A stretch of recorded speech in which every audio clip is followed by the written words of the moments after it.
The following content is provided under a Creative Commons license. Your support will help MIT OpenCourseware continue to offer high-quality educational resources for free. To make a donation or view additional materials from hundreds of MIT courses, visit MIT OpenCourseware at ocw.mit.edu.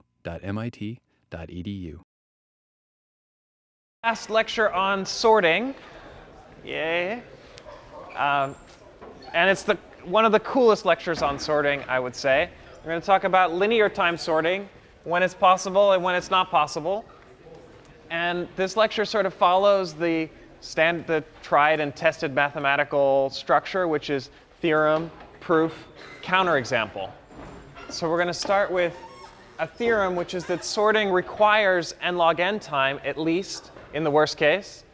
And we're going to then prove that, in fact, you can get away with linear time sometimes. So it's not an both of these theorems are correct, but they're in slightly different models of computation. Remember models of computation from lecture 2? So we're going to talk about a new model of computation, which we've sort of been using for most algorithms lately, called the comparison model.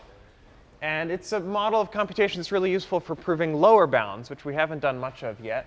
We're going to prove two very simple lower bounds. One is that searching requires log n time. This is basically binary search is optimal. And the other is that sorting requires n log n time. This is that merge sort is optimal. And then we're going to break outside of that comparison model, work in a different model of computation, our more usual RAM model, and show that in certain situations we can get linear time. So that's the plan. Let's start with this comparison model.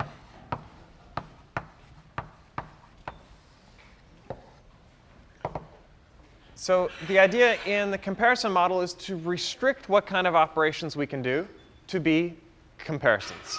It's very straightforward. All input items are black boxes, you could say, in that you don't really know what they are. And a formal notion of black boxes is something we talked about last class at the end, abstract data type. So it's a data structure, if you will. Every item that you're given is a data structure. You want to sort them. And the data structure supports a single operation, which is compare to another one. Okay. Only operation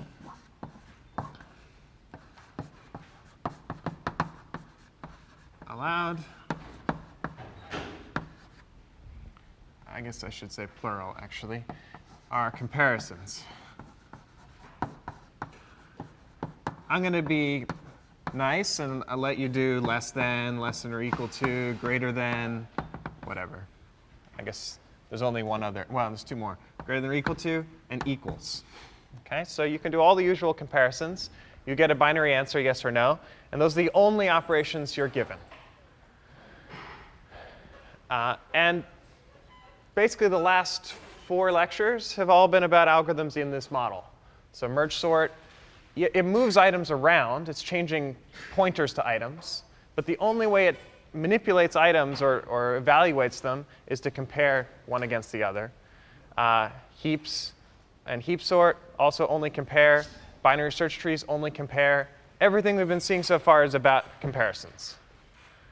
And so all the algorithms we've seen so far are in this model, and we're going to prove that they are optimal in this model. That's the plan. I should also define the cost of an algorithm. Time cost is just going to be the number of comparisons. This is the weird part, I guess, of the model. So in everything we've done so far, we've been in, I guess, pointer machine or RAM, either way.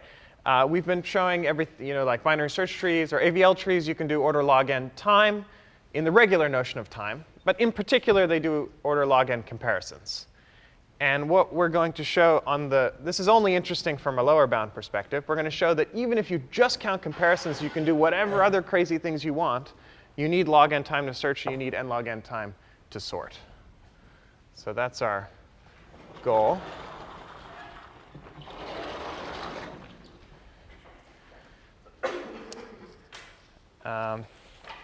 So to prove that, we're going to introduce the notion of a decision tree.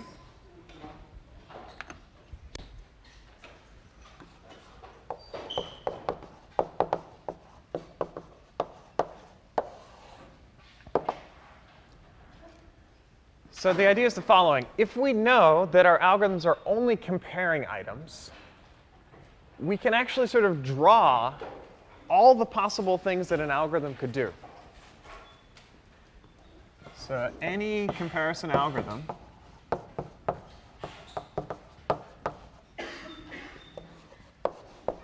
so this focusing in on comparisons lets us take a tree perspective of what our algorithm does.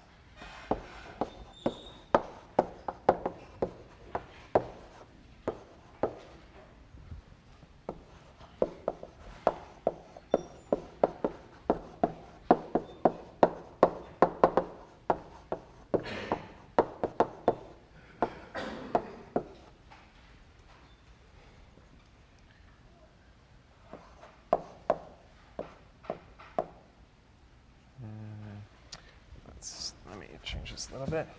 All possible comparisons and their outcomes.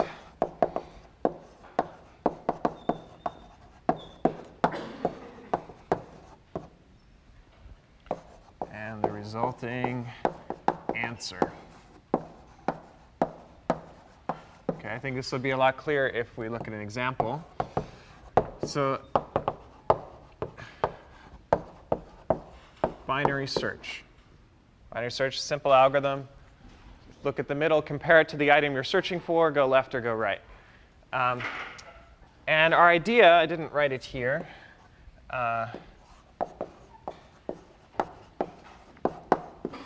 is to look at a particular value of n being the size of your problem. So binary search, you're searching among n items for another item. And I'm going to keep it simple. N equals 3.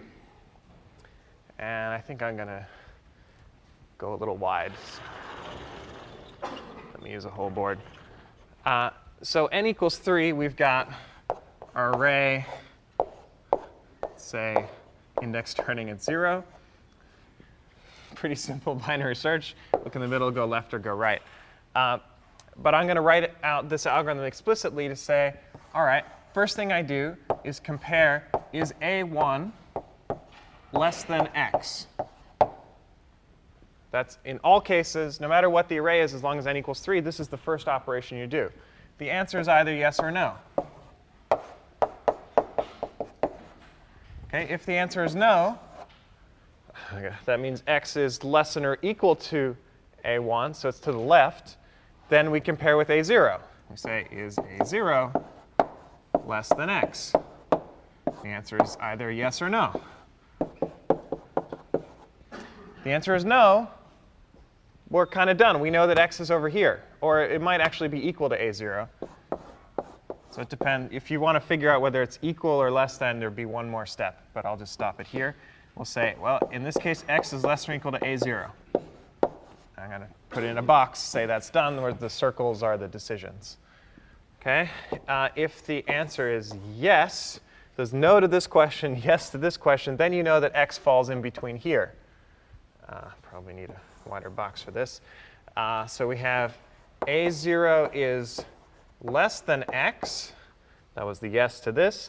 And the no to this means that X is less than or equal to A1. And so we basically identified where X fits. It's in between those two values, possibly equal to this one. Again, one more comparison, you could figure that out. OK, and then if X was to the right of A1, so this is true, then we check X against A2. And the answer is either no or yes. And in the no case, well, I've conveniently laid things out here. So it's sequential. In the yes case, X is bigger than A2, so it's outside the array. It's to the right. That's the answer. Is that? Yeah. And in the other case, it's in between A1 and A2.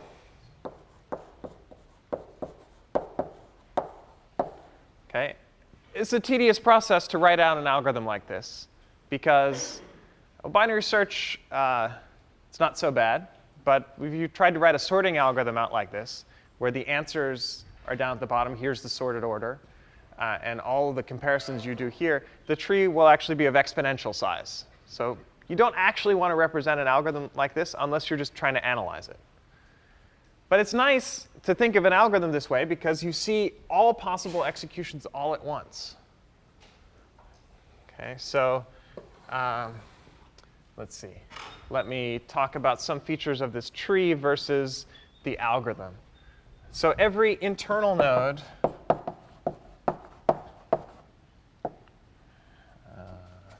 actually, I'm going to go over here.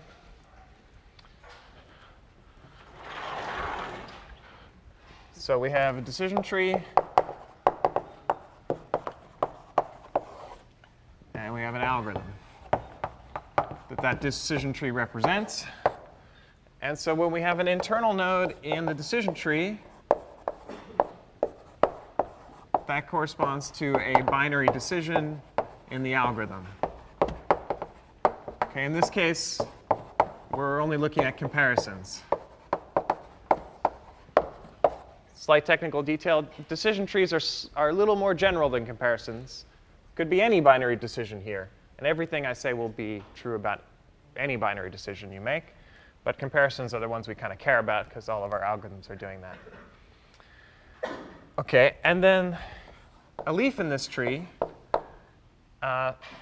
corresponds to, it stores or it represents that you've found the answer. Maybe I'll say found.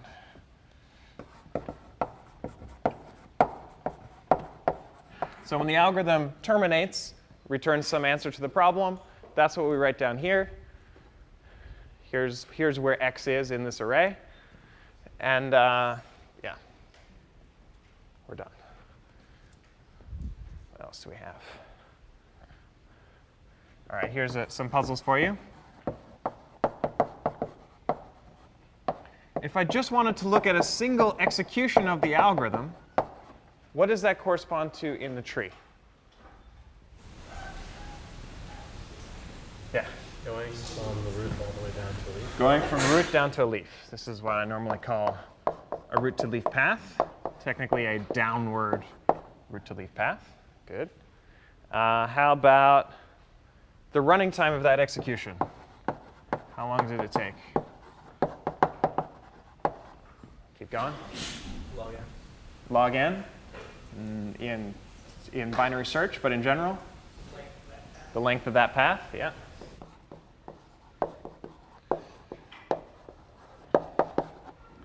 Got to make sure we get the n cases right, but I think it's correct. So like if here is an execution of the algorithm, when x happens to be between a0 and a1, we do one comparison here, a second comparison here, and then we're done. So the cost was 2. And indeed, the length of this path is 2. So it works out. No off by 1 errors. All right, now the exciting one for us. What we care about all the time in this class is worst case running time. This is a feature of the entire algorithm. What is the worst case running time of a given decision tree? Yeah. The height of the root, also called the height of the tree. Yep.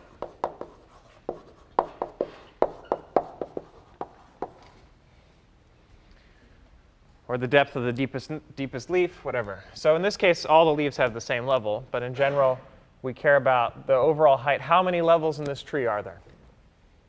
It's number of levels minus 1, technically. But the length of the longest root to leaf path is the definition of height. So here it's 2. In general, we know for binary search, it's log n. But given an arbitrary decision tree, we just have to figure out what the height of the tree is, and we'll figure out the worst case running time. So this is why decision trees are interesting. Not because, I mean, they're pretty, I guess. But the reason they're going to be useful is we have this kind of hard question, which is how much time do you need to solve a problem? And we're translating it into how low can you make your tree, which is a problem we know a lot about. Trees are pretty simple. These are binary trees. They're rooted. And so we know, well, lots of good things. All right. So let's prove some lower bounds.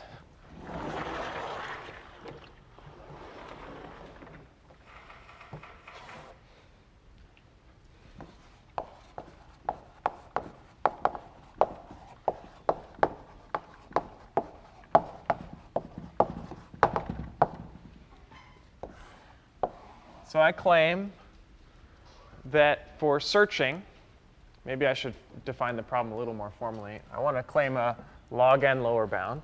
So let's say for searching, I have n pre-processed items.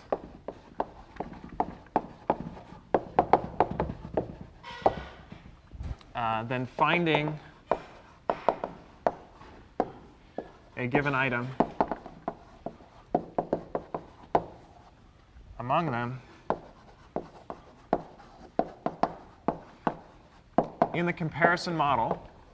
So all you're allowed to do are compare items and other stuff. But the only things you're allowed to do with the items is compare them.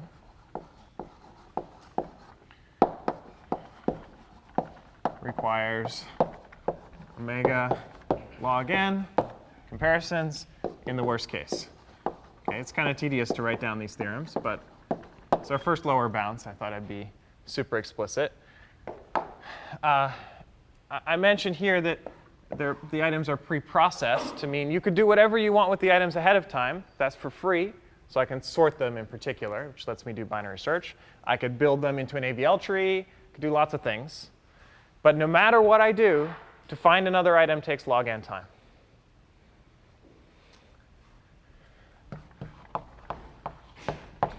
Can someone tell me why? Who doesn't have the lecture notes right in front of them? That would make it easy. This is a little more interesting. But we have all the tools at our disposal now. We want to show that this is at least log n. Why? Yeah. Well, you said we're only going to have a no or yes, right? So it's like Right. a log n height tree. OK, at each step, we only have a no or yes, so it's a binary tree. So that Well, makes you think the log n. maximum But possible could be log n, right? maximum actually could be arbitrarily large. You could do a linear search, and the height will be n. We care about the minimum, of course. Why does the height of a tree have to be at least log n? There's one more thing we need to say. Yeah? Because the tree has to contain all possible answers, let's say. Yeah, exactly. I think that's worth a pillow. Let's see how I can do this. Oh, ouch. I knew it was only a matter of time. Sorry. We can, I'll pay you later. Damages. All right. At least I didn't hit a laptop or something, you know. All right. So decision tree is binary. That was the first thing. And it must have at least n leaves, one for each answer.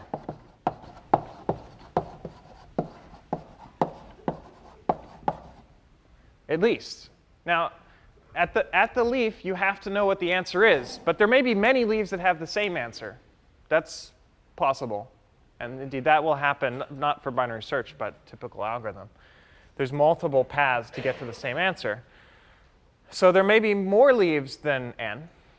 And in fact, if you want to know this kind of thing, where x fits, in this perspective, there's n plus 1 answers. If you want to know, is it equal or is it strictly between two things, there's 2n plus 1 answers. But in all cases, there's at least n answers. And that's all I need. In particular, there's, say, x exactly matches one of the given items. There's n items. So you need to have at least n leaves. Maybe you have more. I don't care. But if I have a binary tree with at least n leaves, the height has to be at least log n.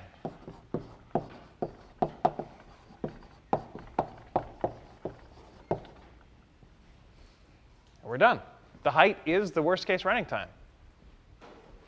Super, super easy proof. So easy, it's never been taught in 006 before. But I think it's a good warm-up for the next one, which is sorting. Sorting is really the same thing.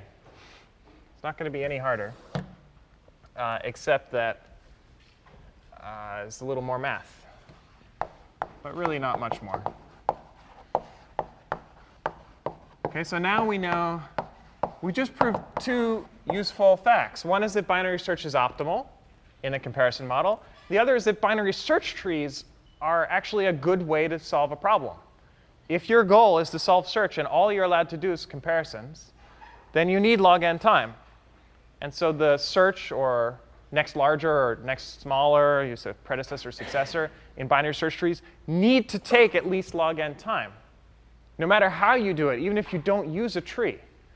So this justifies why binary search trees are interesting, because in the comparison model, that's the best you can hope to do.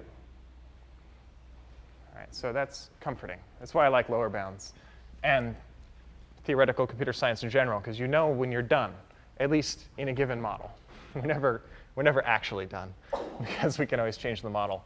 But all right, at least we understand the limitations of comparisons. So for sorting, we claim a lower bound of n log n. And you've heard n log n a zillion times. You probably know this is true, but now we actually get to prove that it's true. So we just follow the same strategy. Decision tree is binary. The question is, how many leaves does it have to have?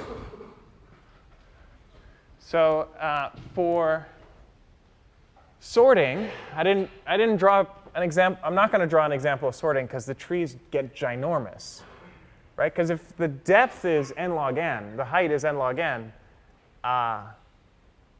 then and it's binary and branching everywhere. That's a lot of nodes. 2 to the n log n is big, more than 2 to the n even. So it's hard to draw a picture even for n equals 3. You can do it. People have done it, but I don't want to. I'm lazy. All right, but the internal nodes look just the same. You're comparing two items, AI versus AJ. Right, so I'll draw the generic version. You have AI less than AJ, question mark. And then you'll have a no and a yes. So that's what a typical comparison would look like. Swaps don't appear here because we're just looking at the comparisons. And then when you get down to a leaf, this is the interesting part. A leaf will look like this. Well, I took the original A5, and that turned out to be the smallest element. Then, maybe I'll write it this way. Then I have A7. That turned out to be the next smallest element. Then A1. Then A0, whatever. Okay, you write at the end, somehow you know the sorted order, and you can just write it down. We're not charging for this. We're only charging for comparisons. So however, maybe you've done swaps. In the end, you know what the final order is, and so you just write it down. And your goal is to make enough comparisons that you figure out what the sorted order is. We claim the number of comparisons here has to be at least n log n. OK, why? Because decision tree is binary.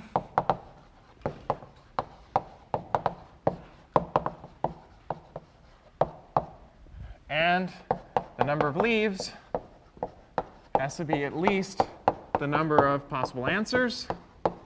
Could be more because each answer could appear in several leaves, and it probably will in a typical sorting algorithm.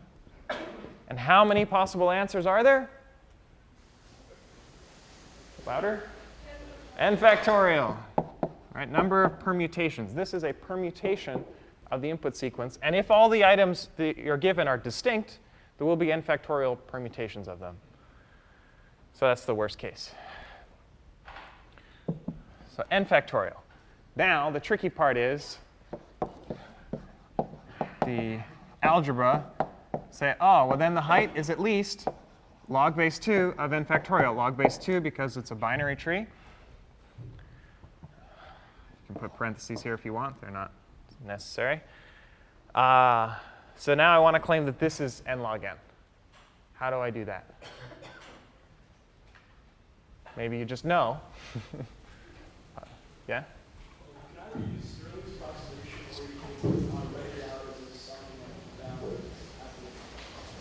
Oh, cool. All right. You could either use Stirling's approximation or write it out as a sum. I've never done it with a sum. Let's do that. That sounds like fun. All right. So, right, I like that. Because Stirling's, it's like you've got to know Stirling, and that's kind of annoying. What if you don't know Stirling? But we all know the definition of factorial. I mean, we learned it in grade school because it's fun, right? Oh, I guess we did, because we're geeks. And and then we know the log of a product is the sum of the logs. So this is log n plus log n minus 1 plus log 2 plus log 1. I think at this point it's easier to use summation notation. So sum of log I. Well, OK, now we've got to do some, this is 1 to n, I guess. Now we need to know something about logs. So it's not so easy. It's easy to show, I mean, certainly this is at most n log n. But we need to show that it's at least n log n. That's a little trickier. I happen to know it's true. But I know it even in the summation form because I know that log, log looks like this, basically. And so if you're adding up, you're taking the area under this curve, right? Oh, we could use integrals. Oh, integrals. Brings back memories. This is discrete math class, though. None of that continuous stuff. So you're adding up all these numbers, right? This is log I over all the i's. And basically, all of them have the same length. Like, if you look at the last half, that would be one way to prove it. It's fun. I haven't done summations in so long. Good stuff. ISO42 material, but applied to algorithms. And in algorithms, it's fun because you can throw away constant factors, and life is good. We don't need exact answers, really. You can find an exact answer. But let's say you look at the last half. Those are all going to be basically log n. You can prove that. So this is going to be at least the sum where I equals n over 2 to n of log I. OK, if I just throw away the first n over 2 terms. And this is going to be at least sum I equals n over 2 to n of log n over 2. Right? Each of these terms is bigger than log n over 2. So if I just say, well, they're all log n over 2, that's going to give me something even smaller. But log n over 2, that's just log n minus 1. I love this. It's going to give the right answer even. So that's an equals. And so this equals n log n minus n. That summation I can do. All the terms are the same. Sorry, n over 2. It's not quite what I wanted. Close enough. Sorry, there's only n over 2 terms here, ignoring floors and ceilings. So I get n log n divided by 2. So this is omega n log n, because this n term is smaller than n log n. So this one dominates. Doesn't matter. This one's negative because it's smaller. This is omega n log n. And we're done. Sorting is omega n log n. Very easy. Who said summations? All right. Why don't you come collect a pillow? I'm not going to throw that far afterwards. OK?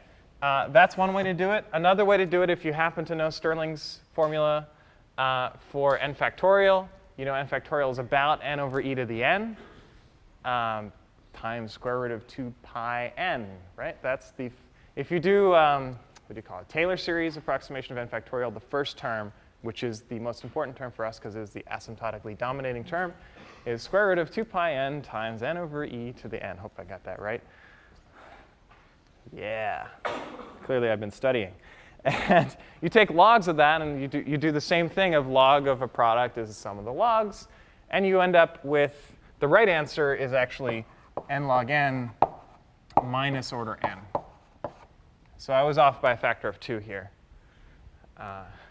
But the linear term, it does appear. But it's smaller than this. And this is also omega n log n. So if you don't care about constants, it doesn't matter. If you care about constants, the constant is 1. Kind of nice. Easy to prove at 1/2. And if you look at the lecture notes, it works through that. But I think we've seen enough of that lower bound. So, and that's the end of our lower bound topic. Any questions on that? So it's really easy. Once you set up this framework of comparison trees, and now it becomes just a question of the height of a comparison tree. And comparison trees are binary. Just count how many leaves do you have to have, take the log of that, and you get a lower bound of that. What do you mean by n preprocess items? Yeah. For searching, I was trying to be careful and say if I have n preprocessed items. It means you can do whatever the heck you want. So here's the model. I give you n items. You can do all pairwise comparisons between those items for free. And then I give you a new item, and then I start charging for comparisons. So another way to say it is I only charge for comparisons between x and the other items. And even then, you need log n. That wasn't still the case when we were doing sorting, right? With sorting, they were not preprocessed. Yeah, I didn't write the theorem. It's just sorting n given items, no preprocessing. If they were preprocessed, you'd be done in 0 comparisons. Yeah, exactly. This theorem is also true if I remove preprocessed. But in fact, then you need n time. Unfortunately, this proof technique will only prove a lower bound of log n. Because even if these items were not preprocessed, then you have to do a linear search, basically. So if you don't know anything about the items, you need linear time. But this proof will only prove a lower bound of log n. So this technique, while cool and simple, does not always give you the right answer. It just gives you a lower bound. It may not be the right lower bound. It may not be tight. So searching always requires log n time. And what's interesting is it requires it even when you preprocess the items. Sorting, if you haven't preprocessed the items, then it takes n log n. Clear? Good. Now we get to the algorithms part of the lecture, always the most fun, the moment you've been waiting for. You can erase comparison trees. Henceforth, and I mean not only this lecture, but also the next 3 lectures, which are about hashing, we will not be in the comparison model. Because we're done. For comparison model, we're done. I mean, we've solved search, we've solved sorting, n log n 3 ways. I mean, how much more could we do? So it's time to bump it up a notch, increase our model power. We've talked about the RAM in particular, random access machine, where memory is an array. You can access anything in the array in constant time. And we're going to use that power of the RAM to sort in linear time. Sometimes.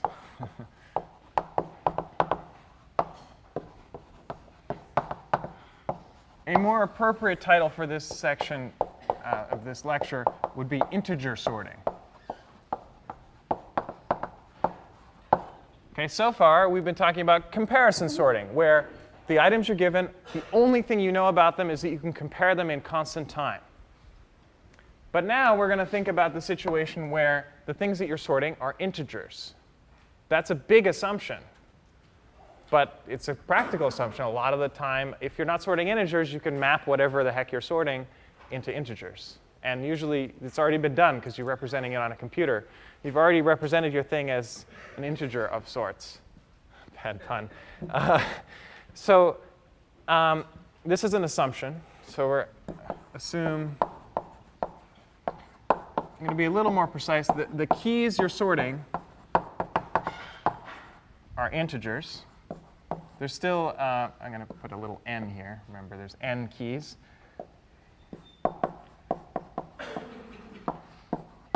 I'm also going to assume that they're in some range. And for convenience, I'm going to assume that they're all non-negative. If it's not hard to deal with negative numbers, but it's just convenient to think about non-negative numbers. So if we start at 0, there's some maximum value, say k minus 1. So there's k different values they could be. K could be anything. It's a parameter. We've always had n as a parameter. Now we're going to also have k as a parameter. And just for completeness, and each fits in a word. Remember the machine word of your RAM machine? Words were the things that we could manipulate in constant time. Now, this is a very reasonable assumption because we've been assuming so far you can compare two items in constant time. To get that for integers, you need to assume that your integers are fitting in words. We usually don't state this assumption, but I thought I'd throw it in just for kicks. So we've got a bunch of integers. Each one fits in a word. I could compare them. That takes constant time. Or I could add them, or subtract them, or multiply them, or divide them, or do whatever the heck I want. Okay, it turns out you can do a lot more than comparisons. And it turns out this will help us.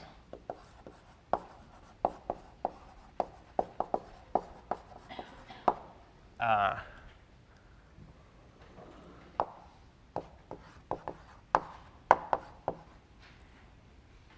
don't know if I want to tell you the answer here. For k not too big, you can sort in linear time. Believe it or not, this topic, integer sorting, is still a major area of research. People are still trying to solve this problem. One conjecture is that even in all cases, you can sort in linear time, given n integers that fit in words. This is not yet solved. Best algorithm is n times square root log n with high probability. So it's almost n. It's a lot better than n log n. I'll just write that for fun in case you can't parse in words. This is the best algorithms to date. I would conjecture you can do linear time in all situations. We're not going to cover this algorithm. That's a little beyond us. It's in advanced algorithms if you're interested. 6854. But we're going to show that for a lot of cases of interest, when k is not ginormous, it's really easy to sort in linear time. All right. And our first algorithm to achieve this is counting sort.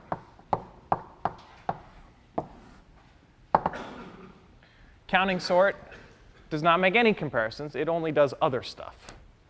Okay? And it's going to depend on n. It's going to depend on k. We'll get some running time. It's not bad as long as k is not giant. So as the name might suggest, what you do is count all the items.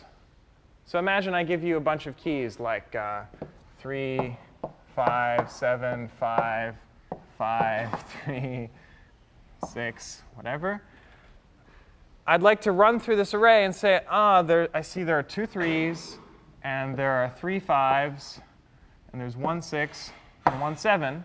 So how do I sort it? Well, I know, I'd like to say, well, the 3 is the smallest key. And there's 2 of them, so I'll write 2 3s. Then there's 3 5s, so I'll write 3 5s. And then there's a 6, and then there's a 7. That's the intuition. Now, how do I do that with an algorithm? Suggestions? Yeah?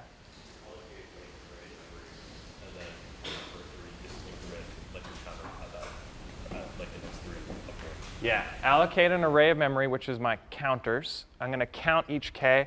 I need an array of size k because there are k possible keys. Convenient, those two terms start with the same letter. And then I'll just, whenever I see I'm going to run through the items in order. When I see an item, I say, OK, well, that's key 3.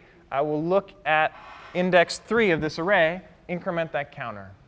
Then I see 5, increment that counter. I see 7, I see 5, I see 5. And by the end, I'll know that there are 3 5s and 2 3s, and so on. That's how I count. And then how do I output the items? You want to keep going? Sure. You traverse the array of counters, and you just say there is one for every counter. Yeah, just traverse the array of counters. And that the array is already written in order by key. So it's really easy. I mean, I could draw this array for you if you like. You've got 0, 1, 2, 3. Here's the 3 position. It ends up with the value 2. And if I just go through, a lot of these will have zeros in them. Just skip those. When I find a non-zero entry, just write, that means there's 2 3s there, so I write 3 3. OK, that algorithm would work, but I'm not going to even write it down. Not even going to dignify it, because all it does is sort integers.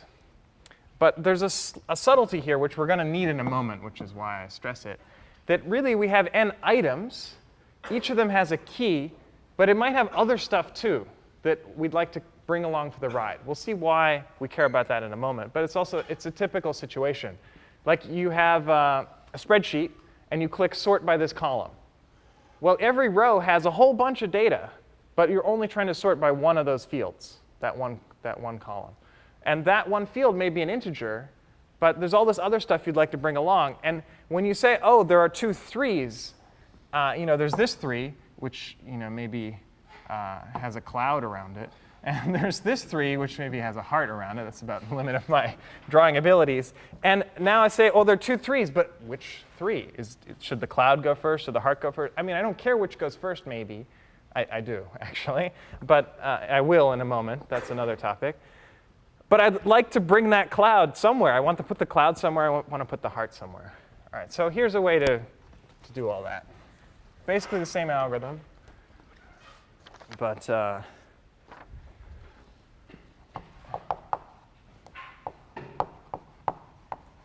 I'm just going to use lists. I still have an array of k things, but no longer counters, now lists. They could be linked lists. They could be Python lists. It won't matter for my purposes.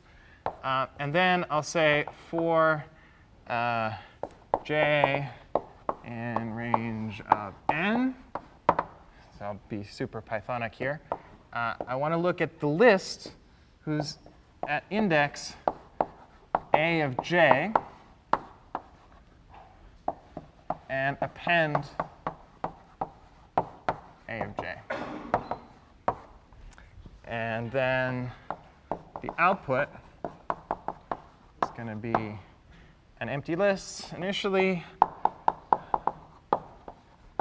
And then I iterate through the array. There are k values for that.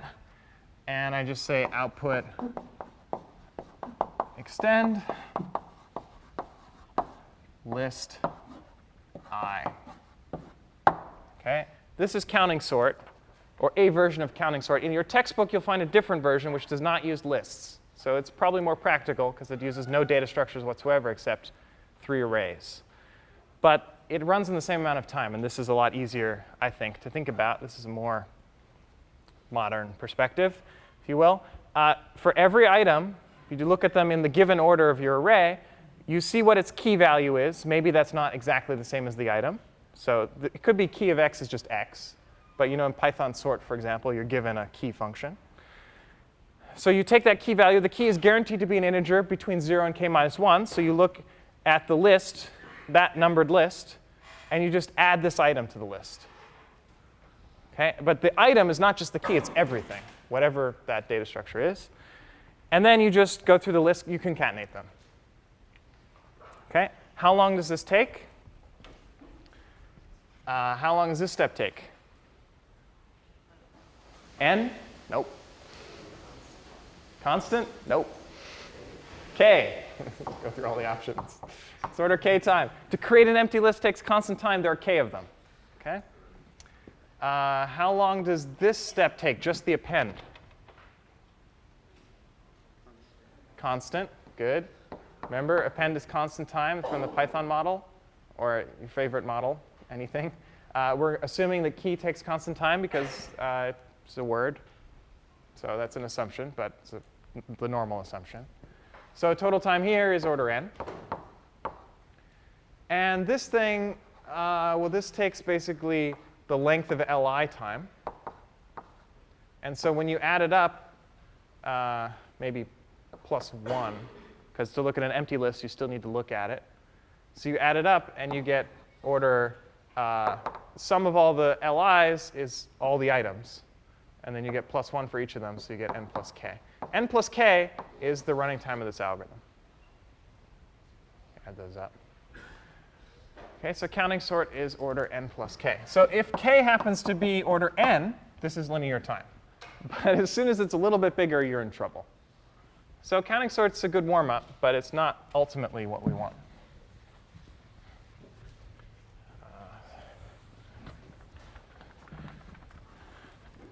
And a much cooler algorithm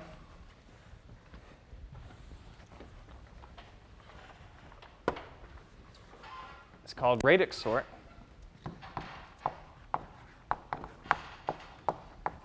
It's going to use counting sort as a subroutine, which is why I spent all this time on a mediocre algorithm. And it's going to get a much larger range of k, and it will still be linear time. I'll tell you the answer.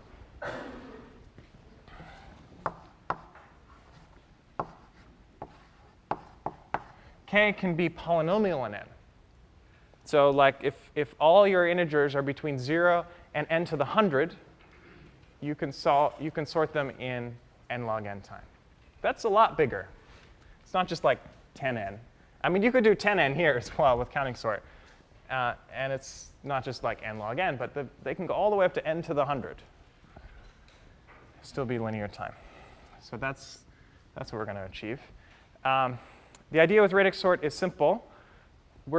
It's actually kind of the Excel spreadsheet approach. We're going to imagine we want to break each integer into a bunch of columns.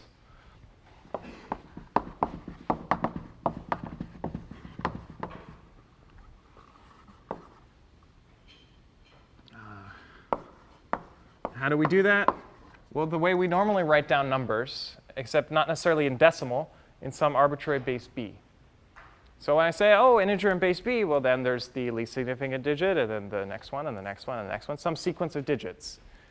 And if I know that the maximum value is k, I know that the number of digits, which I'm going to call, for each number, which I'm going to call d, is just log base b of k. Plus 1, whatever. I mean, don't have to be super precise here. Because if I'm in base b, that's what log is, right? So normally we think of log base 2 because we're writing things in binary. Or that's computer scientists normally think that way. And fine. So now we've decomposed our integer. I'm not going to actually compute this base b representation because it would take a long time. I'd have to spend n times log k time to do that. I don't want to do that. Okay? But just imagine it that way. And then the algorithm is follows. Sort the integers, all of them, by the least significant digit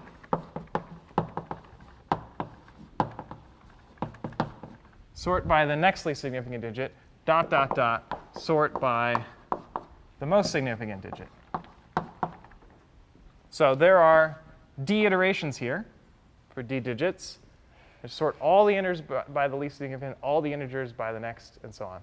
So it's like this is a useful technique in Excel. If you want to sort by several columns, or your favorite spreadsheet, doesn't have to be Excel, sorry. You click on the least significant column first, and then click on all the other columns in increasing order.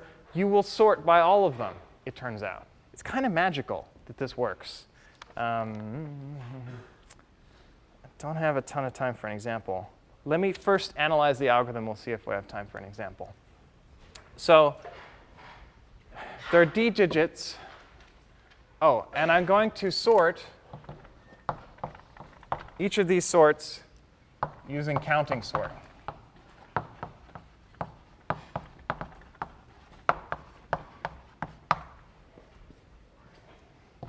This is, I guess, sort by digit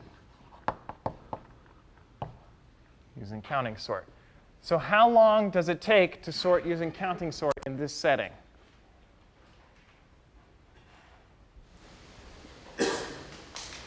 Normally it's n plus k.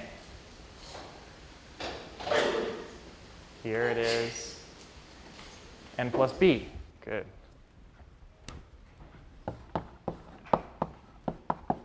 Because all of our digits are between 0 and b minus 1. So we're just sorting by digit. Now here is where we're using this idea of a key. When we say key of one of our integers, what we do is compute the digit we care about. So if we're in this step, the key function will be compute the least significant digit, which is like taking it mod b.